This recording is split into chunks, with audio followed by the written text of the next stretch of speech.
പണ്ഡിതന്മാർ കഷ്ടപ്പെട്ടത് കുറച്ചല്ല, വളരെയേറെ കഷ്ടപ്പെട്ടാണ് നമ്മുടെ മുന്നിൽ ഈ പുസ്തകം വന്നിട്ടുള്ളത്. നിങ്ങളും കൂടെ കൂടിയിട്ടില്ലെങ്കിൽ രക്ഷപ്പെടാൻ പോടില്ല. യുഗത്തിൽ കുട്ടികൾ പഠിക്കണത് എന്താണെന്നറിയോ? കണ്ടു പഠിക്കാൻ, കേട്ട് പഠിക്കാറല്ലേ? കേട്ടിട്ട് എന്താ പഠിച്ചേ? താമരശ്ശേരിക്കടുത്ത് കൊടുവള്ളിയിൽ ഒരു സഹോദരൻ കൂട്ടുകാരനെ അടിച്ചു കൊന്നില്ലേ? എങ്ങനെ കൊല്ലണമെന്ന് അവൻ യൂട്യൂബിൽ നിന്ന് സെർച്ച് ചെയ്തിട്ട് അവൻ പഠിച്ചു.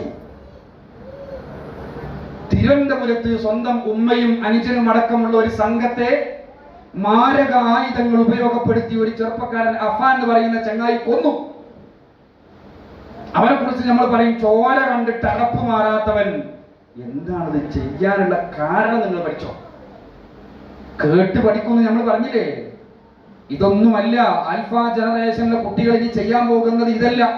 അവർക്ക് കൊടുക്കേണ്ടതേ അവർ കേൾക്കേണ്ടതേ കേൾക്കാവൂ, കാണേണ്ടതേ കാണാവൂ, അനുഭവിക്കേണ്ടതേ അനുഭവിക്കാവൂ.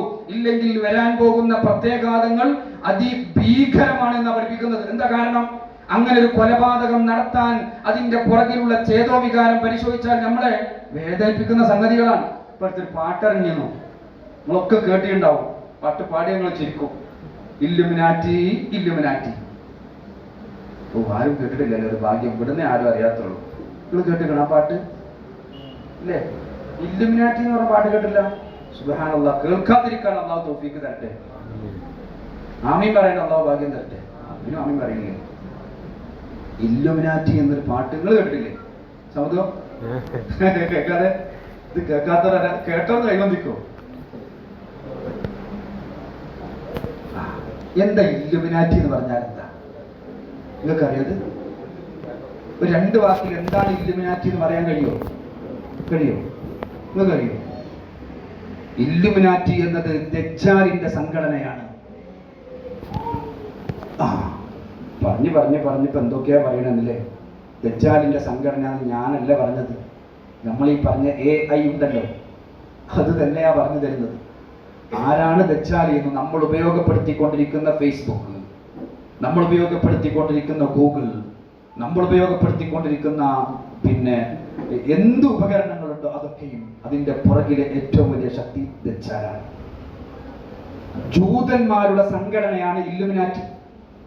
ഇല്ലുമിനാറ്റിയുടെ സ്ഥാപകൻ മരണപ്പെട്ടിട്ടുണ്ട്. ഇതൊക്കെ ഗൂഗിളിൽ നിന്ന് കിട്ടുന്ന വിവരം. അയാൾ മരണപ്പെട്ടിട്ട് ഇന്നും അദ്ദേഹത്തിന്റെ ഡെഡ് ബോഡിയെ മറവ് ചെയ്തിട്ടില്ല. കാരണം അവർക്കൊരു രക്ഷകൻ വരാനുണ്ട്. അയാൾ വന്നാൽ ഇവർക്ക് ജീവൻ കൊടുക്കും. നിങ്ങൾ വേറെ എവിടെയും കേട്ടിട്ടുണ്ടോ മരിച്ചവരെ ജീവിപ്പിക്കാനുള്ള ഒരാൾ വരാണ്ട്? നിങ്ങൾ ദജ്ജാലിനെ കുറിച്ച് ഒന്നും കേട്ടിട്ടില്ലേ? ആദം നബി അലൈഹിസ്സലാം മുതൽ ഹബീബായ റസൂലുള്ളാഹി തങ്ങൾ വരെ വരാനിരിക്കുന്ന മുഴുവൻ നബിമാരും ഒരൊറ്റ നബിയുമില്ല ദജ്ജാലിനെ കുറിച്ച് ഭയപ്പെടുത്താതെ. ഇന്നും ലോകത്ത് നടക്കുന്ന പല സംഭവങ്ങളുണ്ട്. ഈ ഇല്ലുമിനാറ്റി എന്ന പേരിൽ ഇറങ്ങിയ ഈ പാട്ടിന്റെ ചില വരികൾ ഞാൻ പറഞ്ഞുതരാം. കട്ട ചോര കൊണ്ട് ജ്യൂസ് അടിച്ച് സോഡാ സർബത്ത്, പേന കത്തി കൊണ്ട് വിദ്യാരംഭം കുറിച്ചവരെ ഇല്ലുമിനാറ്റി. ഈ രണ്ട് വരികൾ മാത്രം നിങ്ങളൊന്ന് പറ. എനിക്ക് ആ രണ്ട് വരി അറിയുള്ളൂ. കട്ട ചോര കൊണ്ട് ജ്യൂസ് അടിച്ച സോഡാ സർബത്തിന് കുട്ടികളെ അതിഭയങ്കരമായ ശബ്ദത്തിൽ ഇങ്ങനെ കേൾപ്പിക്കാം. ഇത് കേട്ട് കേട്ട് കേട്ട് കേട്ട് ഈ ചെറുപ്പക്കാരന്റെ കുട്ടിയുടെ മക്കളുടെ ഉള്ളിൽ ചോര കൊണ്ട് കണ്ട് അറപ്പ് മാറാത്തൊരു ശരീരമായി മാറണമെന്നൊരു ആഗ്രഹം വരുമല്ലേ? ചോര കൊണ്ടാ ജ്യൂസ് അടിക്കാൻ പറയുന്നേ. ചോര എവിടുന്നാ കിട്ടുക? ഫ്രിഡ്ജിൽ നിന്നാ, സൂപ്പർ മാർക്കറ്റിൽ നിന്ന് വാങ്ങാൻ കിട്ടുന്ന സാധനമാണ് ചോര. വേറൊരുത്തന്റെ പള്ളയ്ക്ക് എത്തിയ പുറത്തു വരുന്നതാണ്. പേന കത്തി കൊണ്ട് വിദ്യാരംഭം കുറിച്ചവനെ എന്ന് പഠിപ്പിക്കുമ്പോ ഉദ്ഘാടന പ്രസംഗത്തിൽ പ്രിയപ്പെട്ട സുഹൃത്ത് ഓതിയില്ലേ, നിങ്ങളെ സൃഷ്ടിച്ച റബ്ബിന്റെ നാമത്തിൽ വായിക്കുക എന്ന് പറഞ്ഞ ഏറ്റവും മനോഹരമായ വിജ്ഞാനത്തിന്റെ പ്രോദ്ഘാടനം നിർവഹിച്ച അനുഗ്രഹീതമായ പ്രസ്ഥാനത്തിന്റെ ആള് അടുത്തിരിക്കുന്ന കുട്ടിയെ കത്തിയായിട്ട് കുത്തുക. തുടങ്ങേണ്ടത് കത്തിയോട് കുത്തിയിട്ടാണ്. എന്തേ കാരണം? ഇങ്ങനെ കുത്താൻ കാരണം ഇത് കേട്ട് കേട്ട് കേട്ട് മനസ്സിന്റെ ഉള്ളിൽ അത് വന്നു. ഇത് കേൾപ്പിക്കുക എന്നതാണ് ഈ പുതിയ സിസ്റ്റത്തിന്റെ രീതി. അത് കേൾപ്പിക്കാതിരിക്കുക എന്നതാണ് നമ്മുടെ ലക്ഷ്യവും തീരുമാനവും. അഥവാ കേട്ടിട്ടുണ്ടെങ്കിൽ കേട്ട കുട്ടിയുടെ ഉള്ളിൽ എങ്ങനെ ആത്മീയമായി പരിവർത്തനം ഉണ്ടാക്കുക എന്ന് കൂടി ആലോചിക്കുക എന്നതാണ് നമ്മുടെ ബാധ്യത. അതിന് പുതിയ ഒരു രീതി സംവിധാനിച്ചിട്ടുണ്ട്. ആ രീതിക്ക് വേണ്ടി ബഹുമാനപ്പെട്ട സമസ്ത കേരള വിദ്യാഭ്യാസ ബോർഡ് ഈ വർഷവും അടുത്ത വർഷവുമായി 12 നില ബിൽഡിംഗ് കെട്ടാൻ തീരുമാനിച്ചിട്ടുണ്ട്. പൈസ വിൽക്കാൻ വന്നൊന്നല്ല. ബിൽഡിംഗ് എന്ന് കേൾക്കുമ്പോൾ ഞാൻ എനിക്ക് പോണ്ട.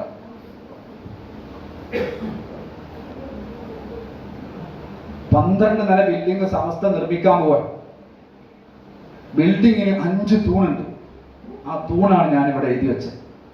ഇത് കാണേണ്ടത് ഒന്നാമത്തെ തൂണാണ് തർത്തീൽ, തബ്ശീർ, തത്ബീഖ്, തർക്കീസ്, തഹ്സീൻ. ഇത് മുഴുവൻ ഞാനിവിടെ വിശദീകരിക്കും. ഇത് മാത്രമേ നമ്മളെ ക്ലാസ്സിലുള്ളൂ. പുസ്തകത്തിൽ വന്ന മാറ്റം, ഈ മാറ്റം കൊണ്ട് നമ്മുടെ കുട്ടികളിൽ ഉണ്ടാകുന്ന മാറ്റം, ഈ രീതിയിൽ നമ്മുടെ കുട്ടികളിൽ പാഠ്യ പദ്ധതി രൂപീകരിച്ച ഈ രീതിയിൽ നമ്മുടെ കുട്ടികളെ പഠിപ്പിച്ചാൽ അവരിൽ ഉണ്ടാകുന്ന മാറ്റം. കുട്ടികൾ മാറണ്ടേ? മാറണ്ടെന്ന് ആർക്കെങ്കിലും വാദമുണ്ടോ? നല്ല മാറ്റം, കാര്യമായ മാറ്റം വേണം. കാരണം ലോകത്ത് അത്ഭുതമാണ് കേരളം. കേരളത്തിൽ നിന്ന് പുറത്തുപോയ ആരെങ്കിലും ഇവിടെ ഉണ്ടോ? എന്ത് മണ്ടത്തില ചോദിക്കുന്നില്ലേ? പോകാത്തവരുണ്ടോ? ഞാൻ അങ്ങനെ ചോദിച്ചാൽ എന്താണെന്നറിയോ? ഞാന് ഉംറക്ക് കുറച്ച് ആളെയും കൊണ്ടുപോയി. അവിടെ ചെന്ന് 2ാമത്തെ ദിവസം ഒരാൾ മിസ്സായി. ഒരു കാക്ക കോഴിക്കോട് കല്ലായിലുള്ള ആളാണ്. അയാളും ഭാര്യയൊക്കെ ഉണ്ട്. എല്ലാ സ്ഥലവും കൊണ്ടുപോയി കാണിച്ചു കൊടുത്ത് റൂമിൽ നിന്ന് ഹറമിലേക്ക് കാബന്റെ അടുത്ത് പരിസരമൊക്കെ കാണിച്ചു കൊടുത്തിട്ടുണ്ടായിരുന്നു. അടുത്ത ദിവസം ഇയാളെ കാണാനില്ല. ഒരാളെ കാണാനില്ലാതായാലും അമീർ പെട്ട് 5 തവാഫിന്റെ മേലെ 5000 തവാഫ് വരെ ചെയ്യേണ്ടി വരും. ഇയാളെ തെരഞ്ഞ് കയ്യും കാലൊക്കെ കഴിഞ്ഞിട്ട് ഞാൻ റൂമിൽ വന്നപ്പോ ഇയാൾ അവിടെ ഇട്ടുണ്ട്. ഇങ്ങോട്ട് ചൂടാക്കും. നിങ്ങൾ അവിടെ. അപ്പൊ ഞാൻ വന്നപ്പോ ആദ്യം ഇയാളുടെ ഇളയച്ചൻ ഉണ്ട് എന്റെ കൂടെ. അയാൾ എന്നോട് പറഞ്ഞു, ആദ്യം വന്നപ്പോ ഇയാൾ കാണാനില്ല. അയാൾ എന്നോട് പറഞ്ഞു, ഉസ്താദേ, ആ മനുഷ്യൻ ജീവിതത്തിൽ കേരളം വിട്ട് പുറത്തു പോകാത്ത ആളാ കേട്ടോ. അയാൾ എന്നോട് ചൂടായിട്ട് ചോദിക്കുന്നുണ്ടായോ, നിങ്ങൾ എവിടെയായിരുന്നു? ഞാനെവിടെ? കാണുന്നവരോടൊക്കെ ഞാൻ സംസാരിക്കുന്നത്, ഒറ്റ ഒരു മലയാളം അറിയില്ല. അങ്ങനത്തെ ആളുകൾ ഉണ്ടാവുമ്പോഴേ അവരോട് ഇതിന് പറഞ്ഞ കാര്യമില്ലല്ലോ. നമ്മൾ കേരളത്തിന്റെ പുറത്തു പോകുമ്പോഴാണ് കേരളം എന്താണ് എന്നറിയുന്നത്. ഇത്ര മനോഹരമായി പരിശുദ്ധ ദീനിനെ പഠിപ്പിക്കാൻ അല്ലാഹു സുബ്ഹാനഹു വ തആല അനുഗ്രഹിച്ച ഒരു നാട് ലോകത്തെവിടെയില്ല. ഉണ്ട് എന്ന് പറയും? ഉണ്ടോ? ഒരു സ്ഥലമില്ല. എന്നെക്കാൾ കൂടുതൽ ആ വിഷയത്തിൽ നിങ്ങൾ ഉത്ബുദ്ധരാണ്. അള്ളാഹുവിന്റെ ദീന് പഠിക്കാൻ എന്തൊരു സൗകര്യം അവിടെ എന്നറിയും. അതേ കാബാലയത്തിന്റെ പരിസരത്ത് വെച്ചിട്ട് എന്നോട് ഒരു അറബി, അപ്പൊ ഈ തലയെക്കെട്ട അറബികൾക്ക് ഭയങ്കര പരിചയമാണ്, മലബാരികളാണ്, അവർക്കറിയാം. എന്നെ വിളിച്ചു, ചെന്നു മലബാരി എന്ന് ചോദിച്ചു. ആ മലബാരി കോയിസ് മുസ്ലിം എനിക്ക് ഭയങ്കര കൗതുകമായി. അങ്ങനെ മലബാരി എന്ന് വിളിച്ചിട്ട്, ഇന്ത്യക്കാരനും കൂടിയല്ല മലബാരി എന്നല്ലേ, മലബാരി എന്ന് വിളിച്ചിട്ട് കോയിസ് എന്ന് പറയാനുള്ള കാരണം എന്താ? ഞാൻ അയാളോട് സംസാരിച്ചു. അപ്പൊ അയാൾ പറഞ്ഞെന്താ അറിയോ, മലബാരികളെ ഇവിടെ വന്നിട്ട് എന്തെങ്കിലുമൊക്കെ പഠിച്ചിട്ട് ചെയ്യുന്നുള്ളൂ. ഉംറ മറ്റ് കർമ്മങ്ങളൊക്കെ കൃത്യമായിട്ട് ചെയ്യുന്നതുള്ളൂ. ഉംറ എന്ന് പറയുന്നത് അല്ലെങ്കിൽ ഹജ്ജ് എന്ന് പറയുന്ന ആ പ്രധാനപ്പെട്ട ഇബാദത്ത് ഉണ്ടല്ലോ, ലക്ഷങ്ങളല്ലേ ഇപ്പൊ മുടക്കിയിട്ട് പോകുന്നത്. എന്നിട്ട് അവിടെ ചെന്നിട്ട് തവാഫ് ചെയ്യുന്ന സമയത്തോ അല്ലെങ്കിൽ മറ്റൊക്കെ ആളുകൾ ചെയ്യുന്നത് കണ്ടിട്ട് ഇതൊന്നും ശരിയല്ല എന്ന് മനസ്സിലാക്കിയ അറബിയ പറയുന്നത്. എന്നാൽ കേരളത്തിൽ നിന്ന് വരുന്ന ആളുകൾ അത് കൃത്യമായി പഠിച്ചതിന്റെ ശേഷം ചെയ്യുന്നത്. ഇതൊക്കെ പഠിക്കാനുള്ള സംവിധാനം ഇവിടെ ഉള്ളതുകൊണ്ടല്ലേ, മദ്രസ എന്ന് പറയുന്ന സിസ്റ്റം ഇവിടെ ഉള്ളതുകൊണ്ടല്ലേ ഇന്ന് കേരളത്തിൽ കാണുന്ന ഈ ആലിമീങ്ങൾ ഉണ്ടല്ലോ, എത്രയെത്ര ആലിമീങ്ങൾ, പണ്ഡിതന്മാർ, മഹത്തുക്കൾ, ഇവരൊക്കെ ഇവിടെ ഉണ്ടായതിന്റെ ആ പുറകിലുള്ള ആ ലക്ഷ്യം പരിശോധിച്ചാൽ മദ്രസയാണ്. ഇതിന്റെ സ്റ്റാർട്ടിംഗ് ബേസ് പരിശോധിച്ചാൽ മദ്രസയാണ്. വിനീതനായി ഞാൻ മദ്രസ പഠനം കഴിഞ്ഞതിന്റെ ശേഷം ദർസിൽ പോകാനൊന്നും അങ്ങനെ പ്രത്യേക തീരുമാനമൊന്നുമില്ല. വീട്ടിലിങ്ങനെ ഇരിക്കുമ്പോ വാപ്പ അമ്മനോട് സംസാരിക്കുന്നുണ്ട്, ഓരോ സദറുസ്താനെ കണ്ടിരുന്നു, സദറുസ്താദ് പറയുന്നുണ്ട് അവനെ മൗലിയരാക്കാൻ പറ്റുമെന്ന് പറയുന്നുണ്ട് എന്ന്. അപ്പൊ ഞാൻ അങ്ങനെ ആലോചിക്കും, ഇന്ത്യയിലേക്ക് പറയുന്നുണ്ടാകുക. പക്ഷെ അതൊരു അഭിമാനമായി തോന്നി എനിക്ക്. പിന്നീട് ഉസ്താദിനെ കണ്ടപ്പോൾ ഞാൻ ചോദിച്ചു, എന്തെങ്കിലും തോന്നിയത്? ഈ പ്രസംഗിക്കുമ്പോ കുറച്ച് ഒച്ചയിൽ പറയുന്നത് ഞാൻ കേട്ടപ്പോൾ എനിക്ക് തോന്നിയതാണ്. പക്ഷെ ആ പറയലുണ്ടല്ലോ, അതെനിക്കൊരു അഭിമാനമായി തോന്നുകയും ദർസിലെത്തണമെന്ന് ആഗ്രഹിക്കുകയും നന്ദി ദാറുസ്സലാമിൽ പഠിക്കുകയും ബിരുദമെടുക്കുകയും ബിരുദാനന്തര ബിരുദെടുക്കുകയൊക്കെ നടത്തുകയും ഒക്കെ ചെയ്യാൻ വേണ്ടി കഴിഞ്ഞത് മദ്രസ എന്ന് പറയുന്ന ഒരു സംഭവത്തിൽ പഠിച്ചത് കൊണ്ടാണ്. അവിടെ ഉസ്താദിന്റെ നേതൃത്വത്തിൽ പഠിക്കുക എന്ന ഒരു സംഭവം ഉണ്ടായത് കൊണ്ടാണ്. അതുകൊണ്ട് മദ്രസയെ നിസ്സാരമായി കാണരുത് മുത്തുമുഅ്മിനീങ്ങളെ. ഈ മദ്രസ എന്ന ഈ സിസ്റ്റത്തെ ശാക്തീകരിക്കാനാണ് ഈ 12 തട്ടുള്ള ഈ ബിൽഡിങ്ങിനെ ശക്തിപ്പെടുത്താനാണ് ഈ തൂണുകൾ. ഒന്നാമത്തെ തൂണിന്റെ പേരാണ് തർത്തീബ്. തർത്തീൽ എന്ന് പറഞ്ഞ പഠന രീതി എന്താണെന്നറിയോ? നമ്മളെ കുട്ടികൾ ഖുർആൻ പഠിക്കണില്ലേ? നേരത്തെ ഉണ്ടായിരുന്ന ഖുർആൻ പഠിക്കാൻ ആവശ്യമായിരുന്ന പുസ്തകത്തിൽ നിന്ന് തജ്വീദ് എന്ന് പറഞ്ഞ പുസ്തകം ഒഴിവാക്കിയിട്ടുണ്ട്. നേരത്തെ പറഞ്ഞ പോലെ സമാധാനമായി. തജ്വീദ് കൊടുക്കാൻ കഴിയില്ല, ഉമ്മാരെ വലിയ സങ്കടമാണ്. ഇത് പറഞ്ഞു കൊടുക്കാൻ കഴിയില്ല എന്നുള്ളതാണ്. അതുകൊണ്ട് നിങ്ങളെ പരിഗണിച്ചുകൊണ്ട് തജ്വീദ് എന്ന പുസ്തകം ഒഴിവാക്കിയിട്ടുണ്ട്. തജ്വീദ് എന്ന് പറഞ്ഞ പുസ്തകം ഒഴിവാക്കിയിട്ട് കുട്ടികളോട് വെറുതെ ഇരിക്കാൻ പറയാണോ? അല്ല. കുട്ടികൾ വളരെ മനോഹരമായി ഓത്ത് പഠിക്കാൻ ആവശ്യമായ ഒരു രീതിയെ ആവിഷ്കരിച്ചു തർത്തീൽ എന്ന ഒരു രീതിയിലൂടെ. ആ രീതിയാണ് നിങ്ങളോട് പറയുന്നത്. അത് നിങ്ങൾ മനസ്സിലാക്കണം. എന്താ തർത്തീൽ എന്ന രീതി എന്നറിയോ? നമ്മളെ 3ാം ക്ലാസ്സിൽ പഠിക്കുന്ന കുട്ടികളുടെ രക്ഷിതാക്കൾ ഉള്ളവരൊന്ന് കൈവന്തിക്കോ. 3ാം ക്ലാസ്സിൽ ആരുടെങ്കിലും കുട്ടികൾ 3-ലുണ്ടോ? എന്നാൽ അവർ കേൾക്കണേ. 3ാം ക്ലാസ്സിലെ ഒരു കുട്ടി തജ്വീദ് പഠനം ആരംഭിക്കുമ്പോ ഖുർആനിന്റെ പഠനത്തിലെ മർമ്മപ്രധാനമാണ് എന്ത്? തജ്വീദ്. തജ്വീദിന്റെ ഏറ്റവും പ്രധാനമാണ് എന്ത്? അക്ഷരം അല്ലേ? അക്ഷരം പഠിക്കാൻ ഈ തർത്തീൽ എന്ന സിസ്റ്റത്തിലൂടെ കുട്ടിക്ക് നൽകുന്നത് വളരെ ശ്രദ്ധിക്കണേ. 5 സൂറത്തുകൾ. എത്ര? 5 സൂറത്തുകൾ. സൂറത്തുൽ മുൽക്ക് മുതൽ ആരംഭിക്കുമ്പോൾ 5 സൂറത്തുകൾ പഠിക്കുമ്പോൾ, അത് പഠിച്ചു തീരുമ്പോൾ കുട്ടി അറിയാതെ ചുണ്ടിൽ നിന്ന് പുറപ്പെടുന്ന അക്ഷരങ്ങൾ അങ്ങ് പഠിച്ചു പോയി. നേരത്തെ ഒരു പുസ്തകത്തിലെ ഇന്ന അക്ഷരം ഇന്ന മഖ്റജിൽ നിന്ന് പുറപ്പെടുന്നു, മഖ്റജുകൾ മഖാരിജ് എന്ന പേരിൽ ഒരു അധ്യായം ഉണ്ടായപ്പോ അതിന് പകരമായിട്ട് കൊണ്ടുവന്നൊരു സിസ്റ്റാണ്. നിങ്ങൾ നോക്കണം, സൂറത്തുൽ മുൽക്ക് ആരംഭിക്കുമ്പോ തബാറകല്ലദീ ബിയദിഹിൽ മുൽക്കു വഹുവ അലാ കുല്ലി ഷൈഇൻ ഖദീർ അല്ലദീ ഖലഖൽ മൗത. അത് ഓതി കൊടുക്കാൻ ശ്രദ്ധിക്കണേ. ഉസ്താദ് കുട്ടിക്ക് ഓതി കൊടുക്കാൻ അല്ലദീ ഖലഖൽ മൗത. മൗത എന്നെത്തിയപ്പോ ഉസ്താദ് 3ാം ക്ലാസ്സിലെ കുട്ടികളോടാണ്. മൗത എന്നെത്തിയപ്പോ ഉസ്താദ് കുട്ടികളോട് പറയും, കുട്ടികളെ നിങ്ങൾ മൗത എന്ന വാക്കിൽ മീമ് എന്ന അക്ഷരം കണ്ടോ? കണ്ടു. ആ മീമ് എന്ന് ഞാൻ മൊഴിഞ്ഞപ്പോൾ എന്റെ ചുണ്ട് എവിടെയാണ് തട്ടിയത് എന്ന് നിങ്ങൾ കണ്ടോ? കണ്ടു. 2 ചുണ്ടുകളാണ്. ഓക്കെ. എന്നാൽ മീമ് എന്ന അക്ഷരം പുറപ്പെടുന്നത് ചുണ്ടിൽ നിന്നാണ്. ഒരക്ഷരെ പഠിക്കുന്നുള്ളൂ. 5 സൂറത്തുകൾ കഴിയുമ്പോഴേക്ക് നമ്മുടെ പ്രിയപ്പെട്ട വിദ്യാർത്ഥികൾ, 3ാം ക്ലാസ്സിലുള്ള വിദ്യാർത്ഥികൾ ചുണ്ടിൽ നിന്നുള്ള അക്ഷരങ്ങൾ മാത്രമേ പഠിക്കുന്നുള്ളൂ. ഇതുവരെ ഇങ്ങനെ ആവർത്തിച്ച് കേട്ട് ബൈഹാർട്ടാക്കി അവർക്ക് ശരിക്കും ഉൾക്കൊള്ളുമ്പോഴേക്ക്, സൂറത്തുകൾ കഴിയുമ്പോഴേക്ക് ഈ കുട്ടികളോട് ഉറക്കത്തിൽ നിന്ന് ചോദിച്ചാലും കുട്ടികൾ പറയും എന്ത്? ഈ സിസ്റ്റം, ഈ കൊണ്ടുവന്ന സിസ്റ്റം സൂപ്പറാണോ അല്ലേ? ഏറ്റവും എളുപ്പത്തിൽ കുട്ടികളുടെ കൂടെ കൂടി അവർക്ക് ഓതി കൊടുക്കുന്ന സമയത്ത് നേരത്തെ ഓരോ പാഠത്തിൽ മഖ്റജ് പഠിപ്പിക്കുന്ന ആ രീതിയിൽ നിന്നും മാറ്റി സൂറത്തുകൾ പഠിക്കുന്ന സമയത്ത് അവർക്ക് ഈ ആയത്തുകൾ ഇങ്ങനെ പഠിപ്പിച്ചു കൊടുക്കാൻ, അക്ഷരങ്ങൾ പഠിപ്പിച്ചു കൊടുക്കാൻ. ഇനി അതിന്റെ കൂടെ എന്തും കൂടെ, ആ പുസ്തകത്തിന്റെ കൂടെ കുട്ടികൾക്ക് ഖുർആൻ പഠിപ്പിക്കാൻ ഒരു പുസ്തകമുണ്ട്. അതിന്റെ പേരെന്താ സാറേ? തദ്രീബു തിലാവ. തദ്രീബു തിലാവ എന്ന പുസ്തകമുണ്ട്. പക്ഷേ തജ്വീദിനേക്കാളും വലിയ മുത്താപ്പഴേക്ക് വന്നതിന് ബേജാറാകണ്ട. ഈ അക്ഷരങ്ങൾ കുട്ടികൾ പഠിക്കുമ്പോൾ ഒന്ന് ഹെൽപ്പ് ചെയ്ത് കൊടുക്കാം. എന്താണത്? ഖുർആനിൽ പറഞ്ഞ ആ അക്ഷരങ്ങൾ അതിലുണ്ടാവും. അത് പഠിക്കാൻ അതിന്റെ താഴെ ഒരു QR കോഡ് ഉണ്ടാവും. ഈ തദ്രീബു തിലാവയിൽ കുട്ടികൾക്ക് പഠിക്കാൻ വേണ്ടി QR കോഡ്. എന്തിനാണ് QR കോഡ്? അതാണ് രണ്ടാമത്തെ ഖുർആൻ പഠനം വളരെ മികച്ചതാക്കി എടുക്കണം. കാരണം എന്താണ്? ജീവിതത്തിൽ ഈ കേരളത്തിൽ ജീവിച്ചിട്ട് ഇത്ര മനോഹരമായിട്ട് ഖുർആൻ പഠിക്കാൻ കഴിയാതെ ഒരാൾ മരണപ്പെട്ടു പോയാൽ ഓനേക്കാൾ വലിയ അധഭാഗ്യൻ ആരുമില്ല. അത്ര വലിയ സംവിധാനം ഖുർആൻ പഠിക്കാൻ അവിടെ ഉണ്ടാക്കിയിട്ടുണ്ട്. നമ്മുടെ കൂട്ടത്തിൽ ആരെങ്കിലും ഉണ്ടോ ഖുർആൻ ഫാത്തിഹ ഓതാൻ അറിയാത്ത ആളുകൾ? എന്നാൽ ഇന്നും ഫാത്തിഹ ഓതാൻ അറിയാത്ത ആളുകൾ നമ്മുടെ നാട്ടിൽ പിന്നെ പല വർക്കിനും വരുന്ന ബംഗാളികൾ, ആസാമികൾ ഇപ്പോ അവരുടെ നാട്ടിൽ ഹിഫ്ദ് കോളേജും മറ്റുമൊക്കെ വന്നു. അറിയൂല. ഞാൻ ദർസി പഠിക്കുമ്പോഴേ പള്ളിയുടെ നേരെ ഓപ്പോസിറ്റിൽ ഒരു ഹോട്ടൽ ഉണ്ടായിരുന്നു. ആ ഹോട്ടലിൽ നിന്നായിരുന്നു ഉച്ചക്ക് എനിക്ക് ഭക്ഷണം. ഞാൻ അവിടെ പോകുമ്പോഴൊക്കെ ചെന്നിരിക്കുമ്പോഴേക്കും ഒരു ചങ്ങായി വരും. അവനെ കണ്ട ബംഗാളിയല്ലേ, പക്ഷെ ആള് മലയാളിയായിരുന്നു, സംസാരിക്കും. അങ്ങനെ ഞാൻ അവനായിട്ട് ഇങ്ങനെ കുശലം പറയും, സംസാരിക്കുകയൊക്കെ ചെയ്യും. അവൻ എന്നോട് ഇങ്ങനെ പള്ളി നോക്കിയിട്ട് പറയും, നല്ല ഭംഗിയുള്ള പള്ളി, നല്ല രസമുള്ള പള്ളിയായിരുന്നു. ഒരിക്കൽ എന്നോട് പറഞ്ഞു ആ പള്ളിയുടെ ഒരു ഫോട്ടോ തരുമെന്ന് വെച്ചു. എനിക്ക് ഭയങ്കര കൗതുകമായി. കാരണം എന്താ, ഒരു മുസ്ലിമായ ഒരാൾ നമ്മുടെ പള്ളിന്റെ ഫോട്ടോ ചോദിക്കാല്ലേ, എങ്ങനെയെങ്കിലും ഉണ്ടാക്കി കൊടുക്കണം ഞാൻ ആഗ്രഹിച്ചു. അടുത്ത ദിവസം ചെന്നപ്പോൾ വീണ്ടും ഒന്ന് ചോദിച്ചു ഫോട്ടോ എവിടെ.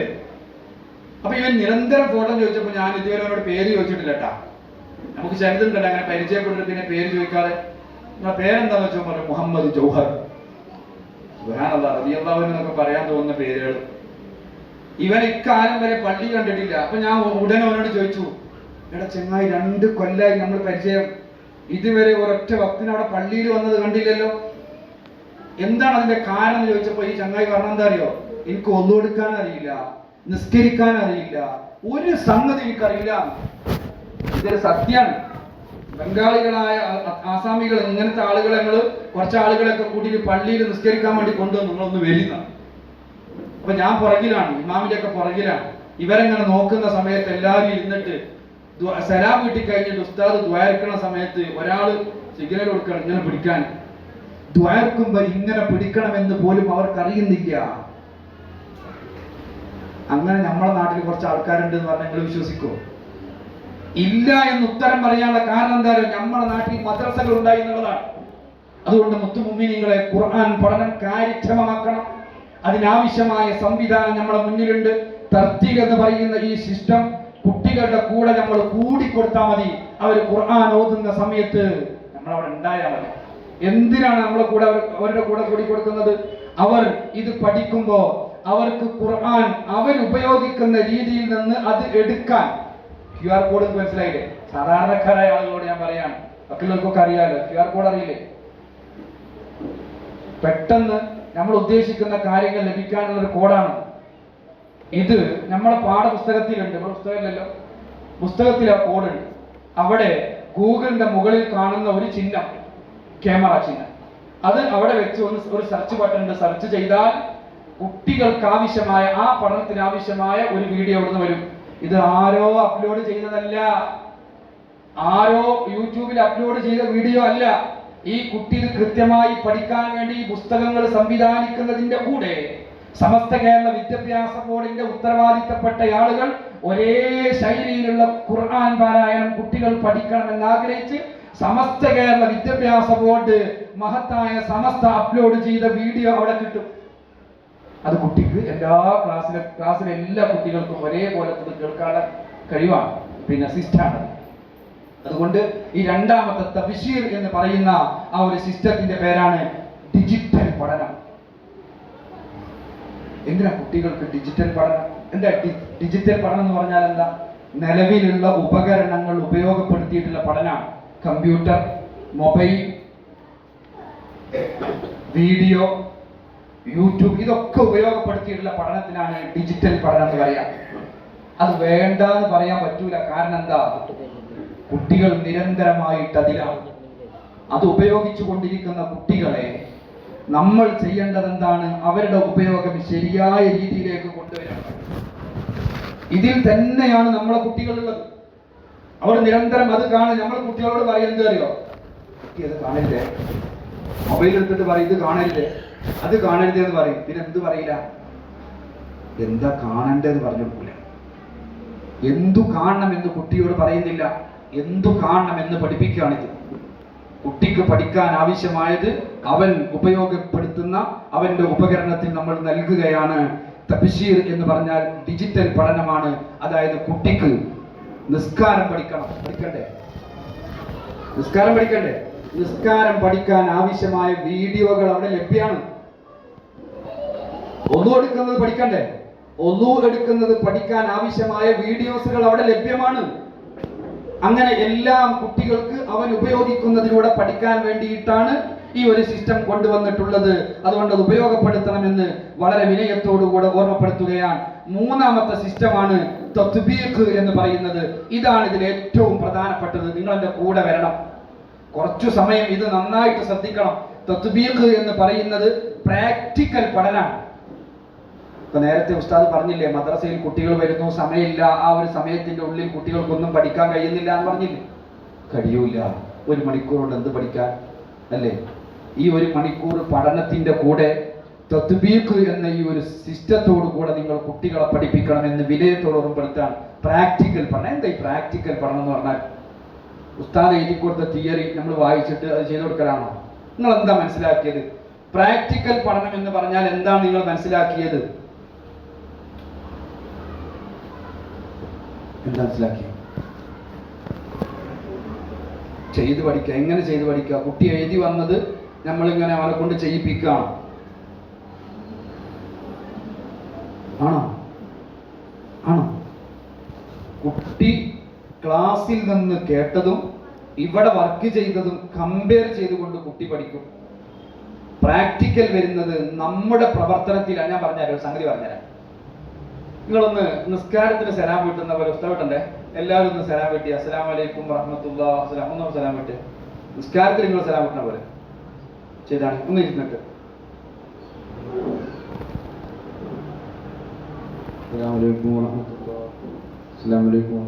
അല്ലേ?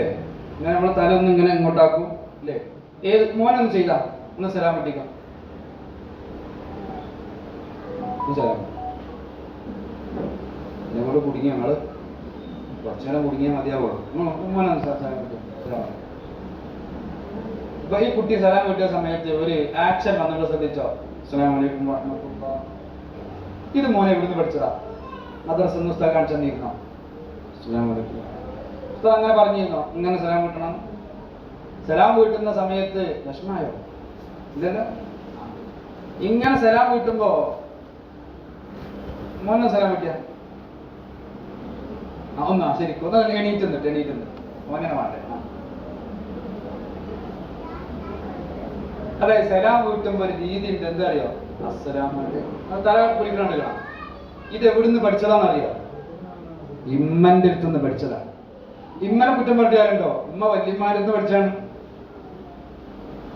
നമ്മളുടെ കുട്ടികൾ പഠിക്കുന്നത് മുഴുവനും നമ്മളിൽ നിന്നാണ്. നിസ്കാരം പഠിക്കുന്നതും അത് നിങ്ങൾ അറിയുന്നില്ല. മഹാനായ ഇമാം യാഫി റളിയല്ലാഹു അൻഹു തത്വചിന്തകനാണ്. നമ്മളൊക്കെ അസകളെ പോയിട്ടില്ലേ? തത്വചിന്തകനായ ഇമാം യാഫി റളിയല്ലാഹു അൻഹു പറയാണ്, ലം അറലിൽ ഖലായിഖി മിൻ മഹല്ലിൻ തഹദിബുഹാ കഹിദിൽ ഉമ്മഹാതി ഫഹിദിലുൽ ഉമ്മി മദ്രസത്തുൻ തസാമാ ബിതർബിയത്തിൽ ബനീന അവിൽ ബനാതി. മഹാനവറുകൾ പറയാണ്, ഉമ്മയേക്കാൾ വലിയൊരു മദ്രസ ഞാൻ കണ്ടിട്ടില്ല. ഒരു വാപ്പയും പെട്ടിട്ടാണ്. വാപ്പ നല്ല തടി വരണ്ട. ഉമ്മയും പെട്ടു, വാപ്പയും പെട്ടു. ഉമ്മയുടെ മടിത്തട്ടും ബാപ്പയുടെ മടിത്തട്ടും ഏറ്റവും പ്രധാനമാണ് കുട്ടി പഠിക്കാൻ. നമ്മൾ എന്ത് കർമ്മമാണോ ചെയ്യുന്നത് അത് കുട്ടി ചെയ്യും. അതുകൊണ്ട് കുട്ടിക്ക് പ്രാക്ടിക്കലായി മദ്രസയിൽ നിന്ന് പഠിക്കുന്ന കാര്യം കുട്ടി പ്രാക്ടിക്കലായിട്ട് നിർവഹിക്കേണ്ടത് വീട്ടിൽ നിന്നാണ്. ഉസ്താദ് ക്ലാസ് എടുത്ത് കൊടുക്കുമ്പോ പറയുന്നത് അറിയോ? മോനെ, കുട്ടിയോട് പറയണേ, നിങ്ങൾ സലാം പറയണേ എന്ന് പറയും. കുട്ടിക്ക് ഭയങ്കര സന്തോഷക്കാരൻ ഒരു കാര്യം, പുതിയതായിട്ടൊരു കാര്യം കേൾക്കുമ്പോ. എന്നിട്ട് പറഞ്ഞു കൊടുക്കും, റസൂലുള്ളാഹി തങ്ങൾ പറഞ്ഞുപോയി. എന്ത്? അള്ളാന്റെ റസൂല് പറഞ്ഞു, കുട്ടികളെ നിങ്ങൾക്ക് സ്വർഗത്തിൽ കടക്കാനുള്ള ഒരു മാർഗമായി നബി പഠിപ്പിച്ചു തന്നൊരു കാര്യം പറഞ്ഞു തരട്ടെ. നബി തങ്ങൾ പറഞ്ഞു, നിങ്ങളൊന്നും മുഅ്മിനീങ്ങളാവൂല നിങ്ങൾ പരസ്പരം ഇഷ്ടപ്പെടുന്നത് വരെ. നിങ്ങൾ ആരും സ്വർഗത്തിൽ കടക്കൂല മുഅ്മിനാകുന്നത് വരെ. നിങ്ങൾ മുഅ്മിനാവൂല പരസ്പരം ഇഷ്ടപ്പെടുന്നത് വരെ. അതുകൊണ്ട് നിങ്ങൾക്ക് ഇഷ്ടപ്പെടാനുള്ള ഒരു കാര്യം ഞാൻ പറഞ്ഞു തരട്ടെ, നിങ്ങൾ പരസ്പരം സലാം പറയണം. ഇത് കേൾക്കുമ്പോൾ കുട്ടിക്ക് സന്തോഷമാണ്.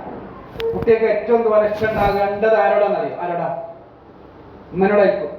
ഉസ്താദ് ഇത് ക്ലാസ്സിൽ നിന്ന് പറഞ്ഞു കൊടുത്തു, നിങ്ങൾ കുട്ടികളോട് പറയണം. കുട്ടികളോട് ഉസ്താദ് പറഞ്ഞു കൊടുത്തു, നിങ്ങൾ ഉമ്മാനോട് സലാം പറയണം. വളരെ സന്തോഷത്തോടു കൂടെ കുട്ടി എന്ത് ചെയ്യാണ്? ക്ലാസ് വിട്ട ഉടനെ കുട്ടിന്റെ മനസ്സിൽ ഫുള്ള് എന്താണെന്നറിയോ? ഉമ്മാനോട് എനിക്ക് സ്നേഹം വർദ്ധിക്കണം, ഉമ്മാനോട് അസ്സലാമു അലൈക്കും പറയണം എന്ന് പറഞ്ഞിട്ട് ഓടി വരുന്ന കുട്ടി. എന്റെ പ്രിയപ്പെട്ട ഉമ്മമാര് വളരെ ആലോചനയോടെ ഇത് കേൾക്കണം. ഇത് പ്രാക്ടിക്കലായി നിങ്ങൾ അവരെ കൂടി കൊടുക്കുന്നില്ലെങ്കിൽ കുട്ടികൾ ഉണ്ടാകുന്ന അബദ്ധം മനസ്സിലാക്കണം. ഉസ്താദ് പറഞ്ഞു കൊടുത്ത സന്തോഷത്തിൽ ഓടി വരുമ്പോ രാവിലെ കുട്ടി 7 മണിക്ക് മദ്രസയിൽ പോയതാ. നമ്മളെ ചിന്ത എന്താ? കുട്ടി വരുമ്പോഴേക്ക് അടിച്ചു വരലും തുടക്കലും ഒക്കെ കഴിയണം. നമ്മൾ ആ പണിയിലായിരുന്നു. അപ്പൊ 9 മണിക്ക് മദ്രസ വിട്ടിട്ട് കുട്ടി ഓടി വരുമ്പോ പുറത്ത് വെച്ചിട്ട് ഈ കുട്ടി സലാം പറയും. എവിടെ? വീടിന്റെ പുറത്ത് വെച്ചിട്ട് കുട്ടി സലാം പറയും. ആരോടെ സലാം പറയുന്നത്? അടുക്കളയിലുള്ള ഉമ്മാനോട് സലാം പറയും. ഉമ്മാ അസ്സലാമു അലൈക്കും. ഉമ്മാന്റെ മറുപടി വരുന്നില്ല. ഉമ്മ കേട്ടിട്ടൊക്കെ ഉണ്ടാവും, മറുപടി അറിയില്ല. ഇത് മറുപടി കേൾക്കാത്തത് കൊണ്ട് കുട്ടി എന്ത് ചെയ്യും? മറുപടി കിട്ടാൻ വേണ്ടി ചെരുപ്പ് പകുതി അയച്ചില്ല എന്ന രൂപത്തിൽ വീട്ടിൽ പാനി വരും. ഒരു ചെരുപ്പ് പുറത്തും ഒരു ചെരുപ്പ് ഉള്ളിലും. എന്താ കാരണം എന്നറിയോ? ഉമ്മന്റെ സലാം കേൾക്കണം. ഉമ്മ രണ്ടാമത്തെ സലാം ഹാളിൽ വെച്ചിട്ട് അസ്സലാമു അലൈക്കും ചെരുപ്പുണ്ടപ്പം. അപ്പൊ അടുക്കളയിൽ നിന്ന് ഉമ്മ അങ്ങനെ നോക്കുക, എന്റെ സലാമേറ്റിച്ച് ഇങ്ങോട്ട് വാവ്, ഞാൻ തുടച്ച സ്ഥലത്തൊക്കെ ആകെ മണ്ണാക്കി. നീ ജീവിതത്തിൽ സലാം കൊണ്ട് വരൂല. വരുവോ? ഈ കുട്ടിന്റെ മനസ്സിൽ ഇതുവരെ ഉണ്ടായിരുന്നത് എന്താണെന്നറിയോ? ഉമ്മാനോട് സ്നേഹം വർദ്ധിക്കണമെങ്കിൽ നിങ്ങൾ സലാം പറയണേന്നാ. അതേക്ക് വരുന്ന സമയത്താണ് പൊയ്ക്കാൻ എന്റെ സലാം കൊണ്ട് എന്ന് പറയുന്നത്. ഇമ്മ മനസ്സിലാക്കിയ ദീനല്ല, ഉസ്താദ് മനസ്സിലാക്കിയ ദീനല്ല ഉമ്മ മനസ്സിലാക്കിയത് കുട്ടിക്ക് അറിഞ്ഞു അല്ലെ? പണ്ടൊരു കുട്ടി വീട്ടിൽ വന്നപ്പോഴേ സ്കൂളിൽ നിന്ന് പഠിച്ചത് ഭൂമി ഉരുണ്ടതാണ് ഇങ്ങനെ പഠിച്ചുകൊണ്ടിരിക്കുന്നതിന്റെ ഇടയിലാണ് അച്ഛൻ കള്ളുടിച്ചിട്ട് വരുന്നത്.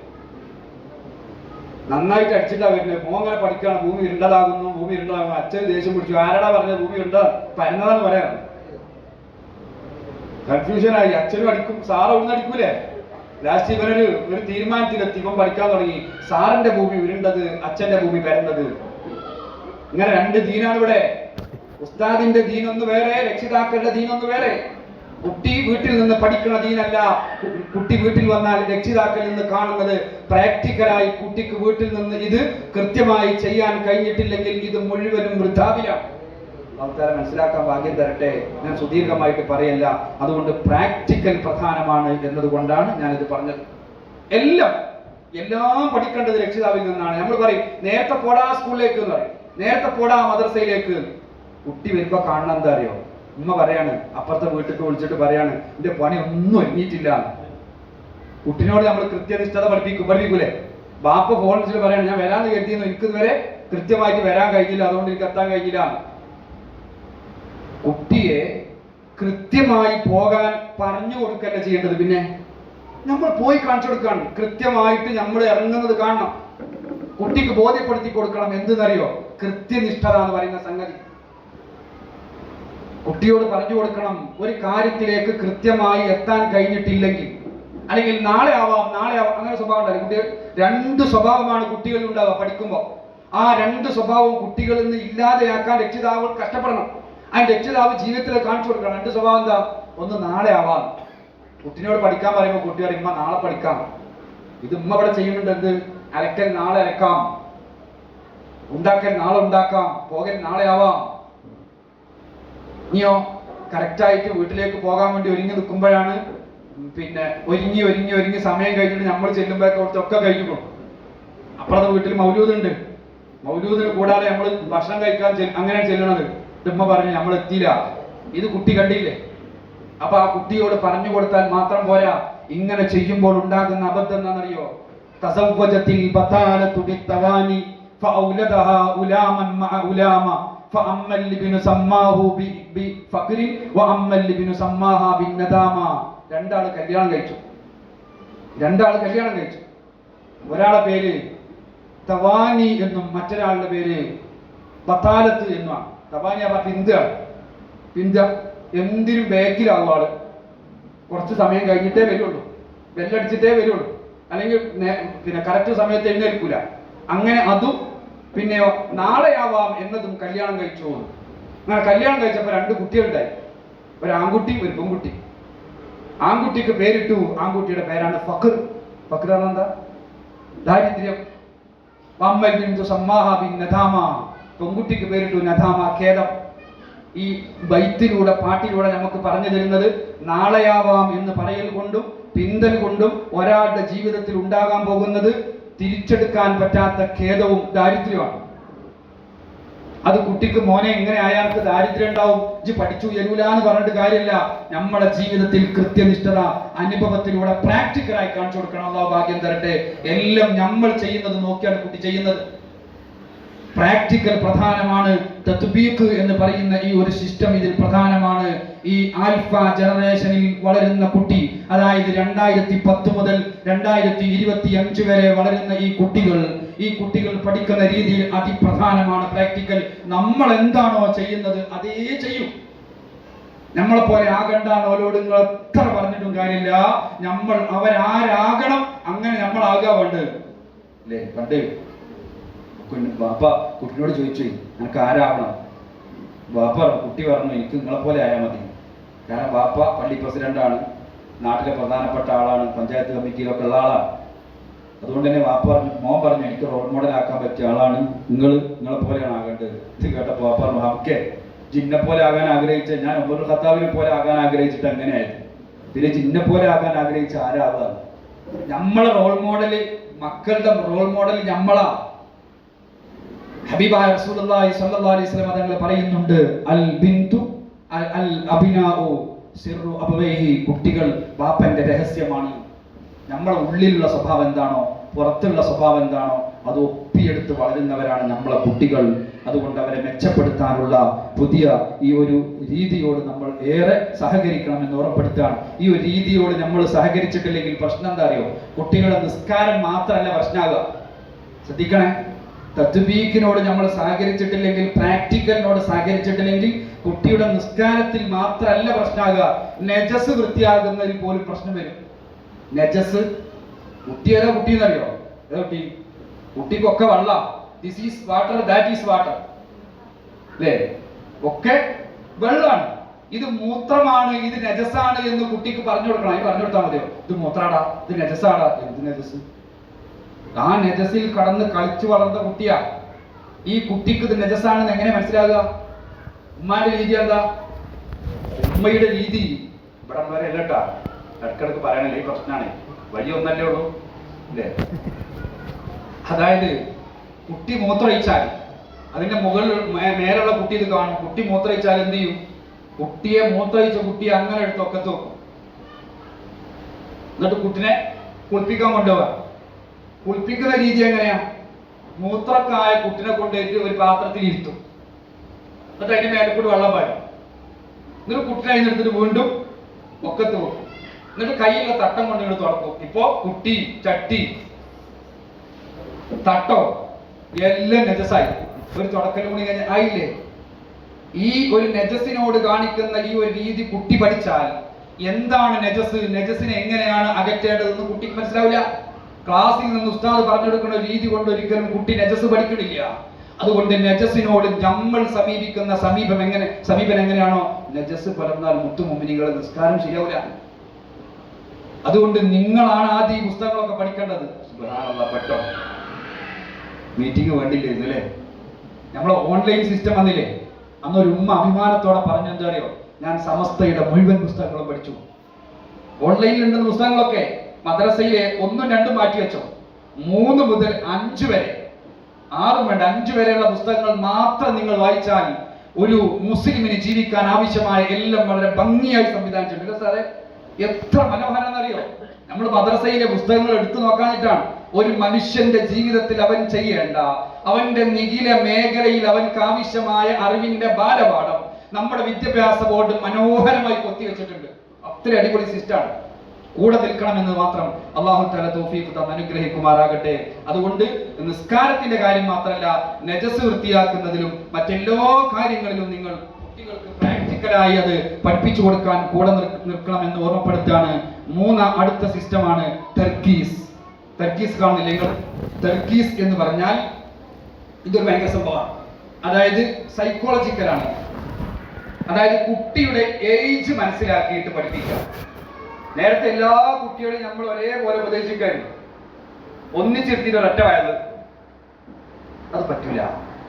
1ാം ക്ലാസ്സിലെ കുട്ടിക്ക് എങ്ങനെ പഠിപ്പിക്കണം? ഒന്നിലൊക്കെ നിങ്ങൾ പോയോക്കണം. ഈ ക്ലാസ്സൊക്കെ കഴിഞ്ഞിട്ട് പുതിയ പുസ്തകം വന്നിട്ട് നിങ്ങൾ 1ാം ക്ലാസ്സിൽ ഉസ്താദ് പാടെടുക്കുമ്പോൾ അങ്ങനെ പോയോക്കണം. ഇത് വീഡിയോയിൽ ഇങ്ങനെ പകർത്തിയിട്ട് വാട്സപ്പിൽ വിടണം. നമ്മൾ 1ാം ക്ലാസ് ഉസ്താദിന് പിരാന്തായി പാട്ട് ഇങ്ങനെ പാടിയിട്ട് ഉസ്താദ് ഡാൻസ് ഇങ്ങനെ കളിക്കും. ഡാൻസ് അല്ല കേട്ടോ, കുട്ടികളോടൊപ്പം ചെറിയ കുട്ടിക്ക് ആവശ്യം പാട്ടാണ്. 1ാം ക്ലാസ്സിലെ കുട്ടിയുടെ ഏജ് മനസ്സിലാക്കിയിട്ട് ആ കുട്ടിയുടെ വയസ്സ് മനസ്സിലാക്കിയിട്ട് പഠിപ്പിക്കുന്ന സിസ്റ്റാണ്. എന്നാൽ 1ാം ക്ലാസ്സിലെ കുട്ടിയോട് പറയുന്നത് പോലെ പറഞ്ഞാൽ പോരാ. പിന്നെ 1ാം ക്ലാസ് കുട്ടിയാണ് 5 വയസ്സ്, 10 വയസ്സായ കുട്ടിയോട് അതുപോലെ പറഞ്ഞാൽ പോരാ. പറ്റുമോ? 1ാം ക്ലാസ്സിലെ കുട്ടിക്ക് കഥ പറഞ്ഞു കൊടുത്താൽ മതി, കഥ മാത്രം പറഞ്ഞു കൊടുത്താൽ മതി. എന്നാൽ 10 വയസ്സായ കുട്ടിക്ക് കഥയും പറയണം, കഥയിലെ പാഠവും പറഞ്ഞു കൊടുക്കണം. എന്നാൽ 15 വയസ്സുള്ള കുട്ടിക്കോ, 15 വയസ്സുള്ള കുട്ടിക്ക് അവന്റെ റിയൽ ലൈഫിലേക്ക് അത് ബന്ധപ്പെടുത്തിയിട്ട് പറഞ്ഞു കൊടുക്കണം. മനസ്സിലായോ? നമ്മളെ കുടുംബത്തിലുള്ള കുട്ടികളുടെ കാര്യം റിയൽ ലൈഫിലേക്ക് കൊണ്ടുവന്നിട്ട് ചെറിയ കുട്ടികളോട് പറഞ്ഞിട്ട് കാര്യമില്ല. ചെറിയ കുട്ടികളോട് അവനോട് പറയേണ്ട രീതി, അതിന്റെ മുകളിൽ അവനോട് പറയേണ്ട രീതി, ആ രൂപത്തിൽ കുട്ടികളുടെ മനോനില മനസ്സിലാക്കിയിട്ട് അങ്ങനെ പറയണമെന്നാണ് ബഹുമാനപ്പെട്ട സയ്യിദുന അലി റളിയല്ലാഹു തആല അൻഹു പറയുന്നുണ്ട്. ലാഇബുഹും സബ്ആ, നിങ്ങൾ 7 വർഷക്കാലം കുട്ടികളോടൊന്നിച്ച് കളിക്കണം എന്നാണ്. ഞാൻ ചോദിക്കട്ടെ, കുട്ടികളോട് കൂടെ കളിക്കുന്നത് ഇവിടെ ഉണ്ടാ? മാരും കൈബന്ധിച്ചേട്ടോ, ഞാൻ കണ്ടിട്ടില്ലെങ്കിൽ വേണ്ട. കുട്ടികളോട് കൂടെ കളിക്കണ ഇനിയിപ്പോ കളിക്കുക അവിടെ വേറെ പൊക്കെ ആയി എന്താ? ആരും കളിക്കലില്ല. എന്ത് കളിയാ കളിക്കല്? ക്രിക്കറ്റ്, ഗെയിം കുട്ടി ഇങ്ങനെ കളിക്കുന്ന ഗെയിമാണ് ലുഡോ. നിങ്ങൾക്ക് ഞാനൊരു വീട്ടിൻ്റെ അകത്ത് നടന്ന ഒരു കളി പറഞ്ഞു തരട്ടെ. സമയം ഓവറായോ? ദേഷ്യം വിളിക്കണ്ട, കുഴപ്പമൊന്നുമില്ല, ബോറടിക്കണ്ടോ? ഇപ്പൊ അവസാനിപ്പിക്കും. ഒരു കളി പറഞ്ഞു തരട്ടെ. ഒരു വീട്ടിൻ്റെ അകത്ത് ഒരു ബാപ്പയും മക്കളും കളിക്കാം. കളിക്കുന്ന ബാപ്പ ആരറിയോ? 1 മിനിറ്റ് പോലും വെറുതെ കളയാൻ അള്ളാഹു അനുവദിച്ചിട്ടില്ലാത്ത അഷ്റഫുൽ ഖൽഖ് മുഹമ്മദ് മുസ്തഫ സല്ലല്ലാഹു അലൈഹി വസല്ലം സ്വഹാബി വീട്ടിലേക്ക് വന്നപ്പോഴേ എന്ത് കളിയാ കളിക്കണ? എന്ത് കളി ആയിരിക്കും കളിച്ചിട്ടുണ്ടാകുക? എന്ത് കളി ആയിരിക്കും കളിച്ചിട്ടുണ്ടാകുക? റസൂലുള്ളാഹിന്റെ കളിയാവുമ്പോൾ ഇത്തിരി സ്റ്റാൻഡേർഡുള്ള കളിയായിരിക്കും, യുദ്ധമായിരിക്കും. എന്ത് കളിയായിരിക്കും കളിച്ചിട്ടുണ്ടാകുക? റസൂലുള്ള കളിച്ച കളിയാവുമ്പോൾ ഓടി കളിച്ച നിങ്ങളെ മനസ്സിലുള്ളൊരു കളി കളിച്ചത് റസൂലുള്ളാഹിയാണ്. അപ്പം എന്ത് കളിയായിരിക്കും? സമ്മാനം എന്ന് പറയേണ്ടി വരും. നിങ്ങൾക്കൊരു തരൂല. എന്താ റസൂലുള്ളാഹിയാകുമ്പോൾ എന്തൊരു കളിയായിരിക്കും? എന്നാ കളി എന്ത് കളിയായിരുന്നു അറിയോ? ആനക്കളി. ആന കളിക്കാറ് മനസ്സിലായോ? റസൂലുള്ള ആനയായി. ആനപ്പുറത്ത് കയറി നോക്കാൻ എന്താ പറയാ? പാപ്പാനല്ലേ? ഹസൻ ഹുസൈൻ 2 പാപ്പാന്മാരായി. നിങ്ങൾ അതൊന്നും മനസ്സിലാക്കി ഇങ്ങനെ കൊണ്ടുവന്ന രംഗം നിങ്ങൾ ആലോചിച്ചു. ഹബീബായ റസൂലുള്ളാഹിന്റെ വീട്ടിന്റെ ഉള്ളിലൊരു കളിയാണ്. ലോകത്ത് ഈ ലോകം മുഴുവനും ഇങ്ങനെയായത് ഹബീബായ തങ്ങളുടെ വിജ്ഞാനം കൊണ്ടാണ്. ആ റസൂലുള്ളാഹിന്റെ വീട്ടിന്റെ ഉള്ളിൽ ഒരു കളി നടക്കുക. സ്വഹാബി കയറി വന്നിട്ട് റസൂലുള്ളാഹി ഇങ്ങനെ ആന നിൽക്കുന്ന പോലെ മുട്ടൂത്തി നിൽക്കൂലേ? നിങ്ങൾ നിൽക്കണ പോലെ സങ്കല്പിക്കും. നിങ്ങൾ നിൽക്കാന്ന് കരുതി നിങ്ങളെ ഭാര്യ എങ്ങാനും വന്നാൽ പോത്ത് മനുഷ്യങ്ങൾ ഇത്ര വലുതായിട്ട് എന്താണ് ഈ കാട്ടുന്നതെന്ന് ചോദിക്കൂലേ? നമ്മളിപ്പോ അതൊന്ന് കളിക്കണം എന്ന് ആലോചിക്കുമ്പോ ആദ്യം നമുക്ക് ഓർമ്മ വരുന്നത് ബി പി ആർ മനസ്സിലായോ? ഭാര്യയെ പിടി ഓളതിന് സമ്മതിക്കൂല അല്ലേ? ഇങ്ങനെ മുട്ടുകുത്തി നിൽക്കുകയാണ് റസൂലുള്ളാഹ്. അപ്പോൾ അത് കണ്ട സ്വഹാബി ബഹുമാനപ്പെട്ട റസൂലുള്ളാഹിനോട് പറഞ്ഞു, നല്ല വണ്ടിയാണല്ലോ എന്ന് പറഞ്ഞു. വണ്ടിനെയാണല്ലോ പുകഴ്ത്തിയത്. ഇത് കേട്ട ഹബീബായ റസൂലുള്ളാഹി തങ്ങൾ പറഞ്ഞ മറുപടി എന്താ അറിയോ? യാത്രക്കാരും മോശക്കാരല്ല. വണ്ടി ഉഷാറാന്ന് പറഞ്ഞപ്പോ നബി തങ്ങൾ വിട്ടുകൊടുത്തില്ല. ഈ വാഹനപ്പുറത്ത് കയറിയിരിക്കുന്ന യാത്രക്കാരും അവർ മോശക്കാരല്ല. സയ്യിദ ശബാബു അഹ്ലിൽ ജന്ന, സ്വർഗത്തിന്റെ നായകന്മാരായ 2 പേരാണ് ഇവര് എന്ന് പറഞ്ഞു എന്നാണ്. ഇങ്ങനെ അവരെ സ്വർഗത്തിന്റെ നായകന്മാരാക്കി ഹബീബായ തങ്ങൾ വളർത്തിയെടുത്തത് ചെറുപ്പത്തിലേ വയൽ പറഞ്ഞോട്ട് ഇരിക്കരുത്, നടക്കണം അങ്ങനെ പറഞ്ഞിട്ടല്ല. കൂടെ കൂടി അവരുടെ പ്രായം മനസ്സിലാക്കിയിട്ട് ആ ഒരു രീതിക്ക് കൊണ്ടുപോയത് കൊണ്ടാണ്. ഏജ് മനസ്സിലാക്കിയിട്ട് കുട്ടികളോട് പെരുമാറണം എന്നത് ഈ തർക്കീസ് എന്ന രീതി കേവലം AI യുഗത്തിൽ ജീവിക്കുന്ന കുട്ടികളുടേത് മാത്രമല്ല, അത് കുട്ടികളുടെ സൈക്കോളജിയാണ്. കുട്ടികൾക്കൊപ്പം നിൽക്കണം. ലാഇബുഹും സബ്ആ, 7 വർഷക്കാലം നിങ്ങൾ അവരോടൊപ്പം കളിക്കണം. കളിക്കാൻ വിടൂല. കുട്ടി ജസ്റ്റ് ഒന്ന് എന്തെങ്കിലും ഒരു പണിയെടുക്കുമ്പോഴേക്ക് നമ്മൾ പറയും അവിടെ കയറല്ലേ, അതെടുക്കല്ലേ. കുട്ടിയെ മുരടിപ്പിക്കരുത്, ഒരിക്കലും ചെയ്യാൻ പാടില്ല. കേരളക്കാരായ നമ്മൾ ഇങ്ങനെ ആവാനുള്ള കാരണം രക്ഷിതാക്കളാണ്. നമ്മുടെ ആർപിമാരിൽപ്പെട്ട പ്രഗത്ഭനായ കാര്യം കൂടിയാണ് അദ്ദേഹം. ഒരു അനുഭവം പറഞ്ഞു. അദ്ദേഹം കുറച്ചു കാലം സ്വിറ്റ്സർലാൻഡിലായിരുന്നു. അപ്പൊ അദ്ദേഹം പറയാണ്, ഈ ഒരു സംഭവം പറഞ്ഞപ്പോഴാണ് പറയുന്നത്, അവിടെ ഫ്രീ ടൈമിൽ ഒന്ന് പാർക്കിൽ ചെന്നപ്പോ വിദേശികളായ ഒരു ടീം വന്നു. രക്ഷിതാക്കളും കുട്ടികളും വന്നു. ഇവർ 2 പേരും പാരന്റ്സ്, ഭാര്യയും ഭർത്താവും അവിടെ വന്നിരുന്ന് വർത്താനം പറഞ്ഞു. നമ്മളാണെങ്കിൽ എന്താ ചെയ്യാം? കുട്ടികൾ അങ്ങോട്ട് തിരിയുന്നുണ്ടോ? അവര് തിരിച്ചു പോകുന്നത് വരെയും ഈ കുട്ടികളെ ശ്രദ്ധിച്ചതേ ഇല്ല. അവരെവിടേക്കോ കയറുന്നു, ഇറങ്ങുന്നു, മറിയുന്നു, ചാടുന്നു. അതുകൊണ്ടാണ് അവരുടെ പ്രായാധിക്യത്തിലും നിങ്ങൾ ശ്രദ്ധിച്ചാലറിയാം, ഇംഗ്ലീഷുകാരായ പലരും ഇന്ന് ലോകത്തിന്റെ പല ഭാഗങ്ങളിലൂടെ ഒറ്റയ്ക്ക് സഞ്ചരിക്കാറില്ലേ? നമ്മൾ കുട്ടികൾക്ക് ധൈര്യം ഉണ്ടാവും. ഈ ധൈര്യം ഇല്ലാതെയാക്കി മാറ്റുന്നത് പലപ്പോഴും നമ്മളുടെ നിയന്ത്രണങ്ങളാണ്. നമ്മൾ അവരുടെ കൂടെ കൂടാതെ ഇരിക്കുന്നത് കൊണ്ടാണ്. ഇതിന്റെ കൂടെ കൂട്ടി പറയേണ്ട ഒരു സംഗതിയാണ് കുട്ടിയുടെ കൂടെ നമ്മളെപ്പോഴും ഉണ്ടാകണം എന്നത്. കുട്ടിയുടെ കൂടെ നമ്മളെപ്പോഴും ഉണ്ടാകണം എന്നത് എപ്പോഴുണ്ടാകണം? പഠിക്കുമ്പോൾ ഉണ്ടാകണം. നിങ്ങൾ ഉണ്ടാകാറുണ്ടോ? ഉമ്മാരോട് ഞാൻ ചോദിക്കുകയാണ്, നിങ്ങളെ കുട്ടികൾ പഠിക്കുന്ന സമയത്ത് നിങ്ങൾ കുട്ടികളെ എത്തിയിരിക്കാറുണ്ടോ? സിറ്റ് ഔട്ട്ന്നോ അല്ല, ഹാളിലല്ലേ പഠിക്കലേ? ഹാളിൽ നിന്ന് കുട്ടിയുടെ ഓത്തോ പഠനോ കേൾക്കണില്ലെങ്കിൽ ഓടി ചെല്ലു അടിക്കും അല്ലേ? നമ്മളോ ഉടനെ വരും, റൂമിലോ ഹാളിലോ മറ്റെവിടെയെങ്കിലും ഇരിക്കും, നമുക്ക് പണിയത് തന്നെ ആയിരിക്കും. ഈ കുട്ടികളുടെ കൂടെ ഉണ്ടാവുക എന്നത് നമ്മൾ സമ്മാനത്തിന് ഇംഗ്ലീഷിൽ പറയുന്ന പേരുണ്ടല്ലോ, ഗിഫ്റ്റ്. വേറെ ഒന്നും കൂടി പറയാം, വേറെ പ്രയോഗമില്ല. പ്രസന്റേഷൻ എന്ന് പറയില്ലേ അല്ലേ? ഇനി നമ്മൾ ഹാജർ വിളിക്കണതിന് വേറൊരു പേര് പറയില്ല കുട്ടിയെ? എന്ത് വിളിക്കുക? പ്രസന്റ് വിളിക്കാന്ന് അറിയില്ലേ അല്ലേ? പ്രസന്റ് പറയാന്ന് അറിയില്ലേ? സാന്നിധ്യം. പ്രസന്റ് എന്ന സാന്നിധ്യമാണ്. ഗിഫ്റ്റ് എന്ന അതേ അർത്ഥമാണ് സാന്നിധ്യത്തിനും. നമ്മൾ കുട്ടിയുടെ അടുത്തുണ്ടാവുക എന്നത് കുട്ടിക്കൊരു ഗിഫ്റ്റാണ്. ഉണ്ടാവുമോ? ഉണ്ടാവില്ല. ഇതിന്റെ സന്തോഷം എന്താ അറിയോ? ഉമ്മമാരെ നല്ല ശ്രദ്ധിക്കണേ, രക്ഷിതാക്കളെ നല്ല ശ്രദ്ധിക്കണം. നമ്മളെ കുട്ടി പഠിക്കുമ്പോൾ കുട്ടിയുടെ അടുത്ത് പോയി ഇരിക്കുക എന്ന് പറയുന്നത് കുട്ടിയിൽ ഉണ്ടാകുന്ന സന്തോഷം. കുട്ടി ഇങ്ങനെ വായിച്ച് പഠിക്കുമ്പോഴേ നമ്മളെ എഴുത്ത് അവിടെ ഉണ്ടാവുക. നമ്മൾ കേൾക്കാൻ വേണ്ടിയാണ് കുട്ടി പഠിക്കുന്നത്, ആണോ അല്ലേ? ആണ്. കുട്ടി പലതും, കുട്ടിക്ക് കിട്ടിയ ഒരു പുതിയ അറിവ് അവർ നുകർന്നു കൊണ്ടിരിക്കുന്നത് നമ്മൾ കൂടി അറിയണം എന്നാണ് കുട്ടിന്റെ ആഗ്രഹം. ഉറപ്പാണ്. ഒരാൾ കേൾക്കാൻ ആഗ്രഹം ഉണ്ടാവും, അത് നമ്മൾ കേട്ടു കൊടുക്കണം. ഒരാൾ കാണുന്നത് നമുക്ക് ആഗ്രഹം ഉണ്ടാവും. നമ്മൾ സ്റ്റാറ്റസ് വെക്കാറില്ലേ? മൊബൈലിൽ സ്റ്റാറ്റസ് വെക്കാറില്ലേ? ആണും പെണ്ണും ഒക്കെ വെക്കും. നമ്മൾ വെക്കും. നമുക്ക് എന്തെങ്കിലും ഗിഫ്റ്റ് കിട്ടിയാലും, നമ്മൾ എവിടെയെങ്കിലും പോയാലും, എന്തെങ്കിലും കണ്ടാലും, ഇതാ ഞാൻ ഇവിടെ അല്ലേ, സ്റ്റാറ്റസ് വെക്കും. ഈ സ്റ്റാറ്റസ് വെക്കുന്നവരൊക്കെ കൈബന്ധിച്ച സാധാരണ മൊബൈലിൽ സ്റ്റാറ്റസ് വെക്കുന്നവർ പെണ്ണുങ്ങൾ വെക്കലില്ലേ? ഉണ്ടോ? സഹോദരിമാര് സ്റ്റാറ്റസ് വെക്കലുണ്ടോ? അവളതൊന്നും അറിയില്ല അല്ലേ? ഇവിടുത്തെ വേഗം അങ്ങനത്തെ സിസ്റ്റം ഒന്നും ഇല്ലാത്ത തോന്നുന്നു. നമ്മുടെ നാട്ടിലൊക്കെ ഉണ്ടോ? എല്ലാ പെണ്ണുങ്ങളും വലിയ പ്രായമുള്ളവരൊക്കെ സ്റ്റാറ്റസ് വെക്കും. ഈ സ്റ്റാറ്റസ് വെച്ചാൽ സ്റ്റാറ്റസ് പിന്നെ നമ്മൾ നോക്കാറുണ്ടോ? ഉണ്ടോ? എവിടെയാ നോക്കുക? ഫോട്ടോ ആണോ നോക്കുക? എവിടെ നോക്കുക? സീൻ ചെയ്തല്ലേ നോക്കുക? സീൻ ചെയ്തത് നോക്കുമ്പോൾ ഉണ്ടാകുന്ന നമ്മളൊരു വൈബിനെ കുറിച്ച് നിങ്ങൾ ആലോചിച്ച് നോക്ക്. നമ്മളെ കോണ്ടാക്റ്റിലുള്ള മുഴുവൻ ആളുകളും അത് കണ്ടാൽ ഹോ നമുക്ക് ഉണ്ടാകുന്ന ഒരു സുഖല്ലേ? എന്തിനാണ് നോക്കുന്നത്?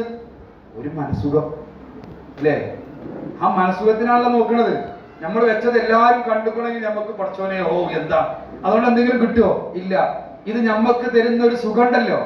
നമ്മളുടെ സ്റ്റാറ്റസ് വേറെ ആൾ കാണുമ്പോൾ നമുക്കുണ്ടാകുന്ന ഒരു സന്തോഷം, അതിലേറെ സന്തോഷമുണ്ട് കുട്ടിയുടെ സ്റ്റാറ്റസ് വാപ്പ വന്ന് എടുത്തിരുന്നിട്ട് കാണുന്നത്. കുട്ടിന്റെ സ്റ്റാറ്റസ് എന്താ? പഠിക്കാണ്. പഠിക്കുന്ന കുട്ടിയുടെ അടുത്തിരുന്നിട്ട് അവൻ ഓതുന്നതും കേൾക്കുന്നതും അവൻ ചൊല്ലിപ്പഠിക്കുന്നതൊക്കെ അടുത്ത് ചെന്നിരുന്നിട്ട് പ്രിയപ്പെട്ട രക്ഷിതാക്കൾ കേൾക്കുമ്പോ നമ്മൾ സ്റ്റാറ്റസ് നോക്കിയിട്ട് സീൻ ചെയ്ത ആളുകളെ പരത്തുമ്പോൾ ഉണ്ടാകുന്ന സുഖത്തെക്കാൾ നല്ലൊരു സുഖമുണ്ട്. അള്ളാഹു തൗഫീക്ക് തരട്ടെ. അതുകൊണ്ട് നമ്മൾ അവിടെ പോയിരിക്കണം. വല്യപ്പാരും ആർക്കാണോ സമയം കിട്ടുന്നത്, സമയം കിട്ടുമ്പോൾ കുട്ടികൾ പഠിക്കുമ്പോൾ അതിൻ്റെ അടുത്തൊന്ന് പോയിരുന്നത് വീക്ഷിക്കണമെന്ന് വളരെ വിനയത്തോടു കൂടെ ഓർമ്മപ്പെടുത്തുകയാണ്. അല്ലാഹു സുബ്ഹാനഹു വ തആല നമുക്ക് തൗഫീഖ് തന്ന് അനുഗ്രഹിക്കുമാറാകട്ടെ. ഇതിന്റെ അവസാനത്തെ അധ്യായമാണ്, ഇതിന്റെ അവസാനത്തെ സിസ്റ്റമാണ് തഹ്സീൻ എന്ന് പറയുന്നത്. ഇതാണ് നമ്മുടെ ലക്ഷ്യം. എന്ത്? ഒരു കുട്ടി പഠിച്ചാൽ പോരാ. കാരുണ്യം എന്നത് കുട്ടി പഠിച്ചാൽ പോരാ, മതിയോ? അപ്പുറത്തെ വീട്ടിലെ കുട്ടി പട്ടിണി കിടക്കുമ്പോൾ നമ്മളെ വീട്ടിലെ കുട്ടിക്ക് ഒരു വിഷമം ഉള്ളിൽ ഉണ്ടാവണം. നമ്മൾ വാഹനത്തിൽ യാത്ര ചെയ്യുന്നത് യാത്ര ചെയ്ത് പോയിക്കൊണ്ടിരിക്കുമ്പോൾ വസ്ത്രമില്ലാതെയോ മറ്റോ പ്രയാസപ്പെടുന്ന ഒരാളെ കാണുമ്പോൾ സ്വമേധയാ ഇവന്റെ ഉള്ളിൽ ആ കുട്ടിയോടൊരു കാരുണ്യം ഉണ്ടാകണം. ആ കാരുണ്യം ഉണ്ടാക്കിയെടുക്കണം. എങ്ങനെ ഉണ്ടാക്കിയെടുക്കുക? സ്നേഹവും കാരുണ്യം എങ്ങനെ ഉണ്ടാക്കിയെടുക്കുക? വലുത് പറഞ്ഞാൽ കഴിയൂല. റസൂലുള്ളാഹിയോടുള്ള മഹബത്ത് നിങ്ങളെ കുട്ടികൾക്ക് പഠിപ്പിക്കണമെന്ന് അലി, സയ്യിദുന അലി റളിയല്ലാഹു അൻഹു. എങ്ങനെ കുട്ടികൾക്ക് മഹബത്ത് പഠിപ്പിക്കാം? നബിയെ സ്നേഹിക്കണം എന്ന് പറഞ്ഞാൽ മതിയോ? നബിയെ സ്നേഹിക്കുന്ന രീതി നമ്മളെ ജീവിതത്തിൽ ഉണ്ടായി, അത് കുട്ടി മനസ്സിലാക്കണം. ഇതിന്റെ ഒക്കെ റിസൾട്ട് കുട്ടിയിൽ ഉണ്ടാകാൻ വേണ്ടി രക്ഷിതാക്കളും അധ്യാപകരും അടങ്ങുന്ന ആ ഒരു സംഘം ഒന്നായി പ്രവർത്തിച്ചു കുട്ടിയുടെ കൂടെ കൂടുമ്പോ കുട്ടിയെ ഒരു വലിയ സംഭവമാക്കി മാറ്റാൻ നമുക്ക് സാധിക്കും. അതിന് കുട്ടിക്ക് നല്ല ഒരു റോൾ മോഡലായി നമ്മൾ മാറുക. ആര് മാറുക? ഉമ്മ മാറുക, വാപ്പ മാറുക. വീട്ടിൽ എപ്പോഴും ഒരു വയല് കേൾക്കുന്ന ഒരു സിസ്റ്റം ഉണ്ടാകുക. കേൾക്കലുണ്ടോ? വയല് എന്ന് പറഞ്ഞാൽ എന്താ? വയലുകളിൽ വെച്ച് കുട്ടിയുടെ മനസ്സിൽ മാറ്റമുണ്ടാക്കാൻ പറ്റുന്ന ഒരു സംഗതിയാണ് കുട്ടികൾ കേൾക്കുക. നമ്മൾ ചരിത്രം കേൾക്കുക. ചരിത്രം ഖുർആനിൽ അനവധി ചരിത്രങ്ങളുണ്ട്. എന്തിനാണ് ഇത്രയേറെ ചരിത്രങ്ങൾ പറഞ്ഞതെന്നറിയോ? ചരിത്രങ്ങൾ ഉണ്ടാക്കുന്ന മാറ്റം. പ്രയാസമുണ്ടാകുന്ന സമയത്ത് നബി സല്ലല്ലാഹു അലൈഹി വസല്ലം തങ്ങളെ കൊണ്ടുപോയി ഇവിടേക്ക് ഇസ്രാഈൽ 7-ാം ആകാശത്തിന്റെ മുകളിലേക്ക് കൊണ്ടുപോയി. ആ കൊണ്ടുപോയ രംഗം നിങ്ങളൊന്ന് പഠിച്ചാൽ മനസ്സിലാവും ചരിത്ര പഠനത്തിന് വലിയ മാറ്റങ്ങൾ ഉണ്ടാക്കാൻ കഴിയുമെന്നത്. അവിടെ ചെന്ന സമയത്ത് നബി സല്ലല്ലാഹു അലൈഹി വസല്ലം തങ്ങൾ കണ്ട നബിമാരുണ്ടല്ലോ. ആരായിരുന്നു? ഒന്ന് ആദം നബി അലൈഹി സ്വലാമാണ്. നാട്ടിൽ നിന്ന് പുറത്താക്കപ്പെടുമ്പോഴാണ് ആദം നബി അലൈഹി സ്വലാമിനെ കാണുന്നത്. അതിന്റെ അർത്ഥം ആദം നബിയുടെ ചരിത്രം പഠിക്കലായിരുന്നു. സ്വർഗത്തിൽ നിന്ന് പുറത്താക്കപ്പെട്ട ആളാ ഞാന്, നിങ്ങൾ പേടിക്കേണ്ടതില്ല എന്നതിന്റെ. അടുത്ത ആകാശത്തേക്ക് ചെല്ലുമ്പോ ബഹുമാനപ്പെട്ട യൂസുഫ് നബി അലൈഹി സ്വലാമിനെ കാണുന്നുണ്ട്. സഹോദരങ്ങളാൽ നാട് കടത്തപ്പെട്ട് ഒട്ടക്കനലിൽ എറിയപ്പെട്ട് അങ്ങനെ ആ നബിമാരെ കാണുന്നത് മുഴുവനും ജീവിതത്തിൽ ഒരുപാട് പ്രയാസങ്ങൾ അനുഭവിച്ചവരാണ്. അങ്ങനെ പ്രയാസങ്ങൾ അനുഭവിച്ച പ്രതിസന്ധികളിലൂടെ കടന്നുപോയ കനൽപഥങ്ങൾ താണ്ടിയ ചരിത്ര പാഠങ്ങൾ പ്രിയപ്പെട്ട വിദ്യാർത്ഥികൾക്ക് പകർന്നു കൊടുത്തിട്ട് അവരുടെ ഉള്ളിൽ ഒരു ഇമോഷണൽ ഫീൽ ഉണ്ടാക്കിയെടുക്കാൻ കഴിഞ്ഞ് അവരിൽ തന്നെ നമ്മളറിയാതെ മാറ്റങ്ങൾ ഉണ്ടാക്കാൻ നമുക്ക് സാധിക്കണം. അല്ലാഹു തആല തൗഫീഖ് തന്ന് അനുഗ്രഹിക്കുമാറാകട്ടെ. എപ്പോഴും കുട്ടികൾക്ക് മുൻഗാമികളുടെ ചരിത്രങ്ങൾ പറഞ്ഞു കൊടുക്കണം. നമ്മളെ ചരിത്ര പഠനം ഉണ്ടല്ലോ, എല്ലാ ക്ലാസ്സിലും ഉണ്ട്. താരീഖ് എന്തിനുള്ളതല്ല, കേവലം ആ വ്യക്തി ജനിച്ച വർഷവും മരണപ്പെട്ട വർഷവും പഠിക്കാനുള്ളതല്ല. പിന്നെയോ ജീവിച്ച് മരണപ്പെട്ട് പോയ ആ മഹാനിൽ നിന്നുണ്ടായ ആ ഒരു സംഭവം അത് എത്രത്തോളം സ്വാധീനിക്കുന്നുണ്ട് എന്ന് പഠിക്കാൻ വേണ്ടിയിട്ടാണ്. എത്രയോ പുസ്തകങ്ങൾ നമ്മളെ ഈ പാഠ്യപദ്ധതിയിലുള്ള മദ്രസയിലുള്ള എല്ലാ പുസ്തകങ്ങളും കുട്ടികളുടെ ജീവിതത്തിന്റെ എല്ലാ വശങ്ങളെയും മെച്ചപ്പെടുത്താനുള്ളതാണ്. ഖുർആൻ പഠനം മെച്ചപ്പെടുത്താനുള്ളതാണ്. തദ്രീബു തിലാവ അടക്കമുള്ള മാനസികമായ കുട്ടിയുടെ സ്വഭാവം ഭംഗിയാക്കാനുള്ള പുസ്തകമാണ്. എന്താ പറയാ, ഇപ്പോ അഖ്ലാഖ് എന്ന പുസ്തകമാണ് നേരത്തെ ഉണ്ടായിരുന്നത്. അഖ്ലാഖ് എന്ന പുസ്തകം മാറ്റിയിട്ടാണ് ദുറൂസുൽ ഇഹ്സാൻ എന്ന പുസ്തകം കൊണ്ടുവന്നിട്ടുള്ളത്. ദുറൂസ് സ്വഭാവ സംസ്കരണത്തിനുള്ള പുസ്തകമാണ്. അതുപോലെ തദ്രീബു തിലാവ തജ്വീദ് ഒന്നും കൂടെ മെച്ചപ്പെടുത്താൻ വേണ്ടിയിട്ടുള്ളതാണ്. ഫിഖ് എന്ന പുസ്തകം ഒരിക്കലും നമ്മൾ ബേസിലിടരുത്. ഫിഖ് കർമ്മശാസ്ത്രം കൃത്യമായി പഠിപ്പിക്കുന്ന പുസ്തകമാണ്. അതേപോലെ ലിസാനുൽ ഖുർആൻ ഇപ്പോഴുണ്ട്. നമ്മളന്മാരെ പേടി സ്വപ്നമായിരുന്നു ലിസാനുൽ ഖുർആൻ. ഭാഷ പഠിക്കാൻ വേണ്ടിയിട്ടുള്ളതാണ്. അറബി ഭാഷ പ്രധാനമാണല്ലോ. അറബി ഭാഷ കുട്ടികളെ സംസാരിച്ച് ശീലിപ്പിക്കുന്ന മറ്റ് പുസ്തകങ്ങൾ പഠിക്കുന്നത് പോലെ അറബി ഇങ്ങനെ വായിച്ച് പഠിക്കല്ല. കുട്ടികൾക്ക് അറബി ഇപ്പൊ കുട്ടികളോട് പറയുമ്പോ പേനെടുത്തിട്ട് കുട്ടികളോട് പറയാൻ കലം ഇത് പേനയാകുന്നു. അങ്ങനെ ഒരു സംസാരത്തിന്റെ രീതിയിൽ പഠിപ്പിച്ചെടുക്കുന്ന ഒരു സിസ്റ്റം പഠിപ്പിക്കുന്ന ഒരു പുസ്തകമാണ് ലിസാനുൽ ഖുർആൻ. എല്ലാം നമ്മളെ കുട്ടികൾക്ക് പഠിക്കാൻ വേണ്ടിയുള്ളതാണ്. എല്ലാം ഉപകാരപ്രദമാണ്. ഇതിന്റെ കൂടെ നിങ്ങൾ നിന്നേ മതിയാകും. ഇത് നിങ്ങൾ മനസ്സിലാക്കിയേ മതിയാകും. അപ്പോഴേ ഈ സിസ്റ്റം വിജയിക്കുള്ളൂ. ഇത്രയേറെ കഷ്ടപ്പെട്ട് കുറച്ചൊന്നുമല്ല, ഇതിന്റെ പുറകിലുണ്ടായ കഷ്ടപ്പാട് ഉറക്കമൊഴിക്കൽ കുറച്ചൊന്നുമല്ല ഉണ്ടായിട്ടുള്ളത്. അത് മുഴുവനും വിജയിക്കണമെങ്കിൽ പൂർണ്ണമായി രക്ഷിതാക്കളുടെ സഹകരണം ഉണ്ടാകണം. അല്ലാഹു സുബ്ഹാനഹു വ തആല വിജയിപ്പിക്കുമാറാകട്ടെ. നമ്മുടെ മക്കളിൽ കാര്യമായ പുരോഗമനം അല്ലാഹു തആല നൽകുമാറാകട്ടെ. അൽഹംദുലില്ലാഹി റബ്ബിൽ ആലമീൻ. അല്ലാഹുമ്മ സ്വല്ലി അലാ സയ്യിദിനാ മുഹമ്മദിൻ വ അലാ ആലി സയ്യിദിനാ മുഹമ്മദ്. റഹ്മത്തുള്ളാഹിമായ രാജസയ്യിദായ അല്ലാഹുവേ, പറഞ്ഞതും കേട്ടതും നീ സ്വീകരിക്കണമേ റഹ്മാനെ. അല്ലാഹുവേ, ഞങ്ങൾ ആഗ്രഹിക്കുന്നത് പോലെ ഞങ്ങളെ മക്കളിൽ പഠന പുരോഗതി നൽകണമേ അല്ലാ. ഞങ്ങൾക്ക് ദുനിയാവിലും ആഖിറത്തിലും ഉപകരിക്കുന്ന മക്കളാക്കി ഞങ്ങളെ മക്കളെ നീ മാറ്റിത്തരണേ തമ്പുരാനെ. അല്ലാഹുവേ, ഞങ്ങളെ കൈപിടിച്ച് സ്വർഗത്തിലേക്ക് കൊണ്ടുപോകുന്ന മക്കളാക്കണേ അല്ലാ. ഞങ്ങൾ മരിച്ച് ഖബറിൽ കിടക്കുന്ന സമയത്ത് ഞങ്ങളെ ഖബറിന്റെ പരിസരത്ത് വന്ന് ഞങ്ങൾക്ക് വേണ്ടി യാസീൻ ഓതി ദുആ ചെയ്തിരുന്ന മക്കളാക്കി ഞങ്ങളെ മക്കളെ വളർത്തി തന്നെ തമ്പുരാനെ. പടച്ചവനെ, ഇന്ന് കണ്ടുകൊണ്ടിരിക്കുന്ന ദുരന്തങ്ങള്, മയക്കുമരുന്നിന്റെയും മറ്റുമൊക്കെ വലിയ അപകടങ്ങളിൽ പെട്ടുപോകുന്ന മക്കളെ പടച്ചവനെ തിരിച്ചു കൊണ്ടുവരാൻ പോലും സാധ്യമാകാത്ത രൂപത്തിൽ പ്രിയപ്പെട്ട മക്കൾ വലിയ കഷ്ടപ്പാടിലായി കഴിയുന്നത് ഞങ്ങൾ കാണുന്നുണ്ട്. അത്തരം വലിയ ദുരന്തങ്ങളിൽ നിന്ന് ഒരിക്കലും ആ ദുരന്തങ്ങളിൽ പെട്ടുപോകാതെ ഞങ്ങളെ മക്കളെ നീ രക്ഷപ്പെടുത്തണേ അല്ലാ. പടച്ചവനെ, ഞങ്ങളെ നീ സഹായിക്കണേ തമ്പുരാനെ. ഞങ്ങളിൽ നിന്ന് മരിച്ചുപോയവർക്കൊക്കെയും നീ മഗ്ഫിറത്തും റഹ്മത്തും നൽകണേ അല്ലാ. പടച്ചവനെ, ഞങ്ങളാക്കി വളർത്താൻ ഏറെ കഷ്ടപ്പെട്ട മാതാപിതാക്കൾ, ഉസ്താദുമാര്, അവർക്കൊക്കെ നീ അനുഗ്രഹം ചൊരിയണേ അല്ലാ. വാഖിർ ദഅവാന അൽഹംദുലില്ലാഹി റബ്ബിൽ ആലമീൻ. അസ്സലാമു അലൈക്കും വറഹ്മത്തുള്ളാഹി വബറകാതുഹു.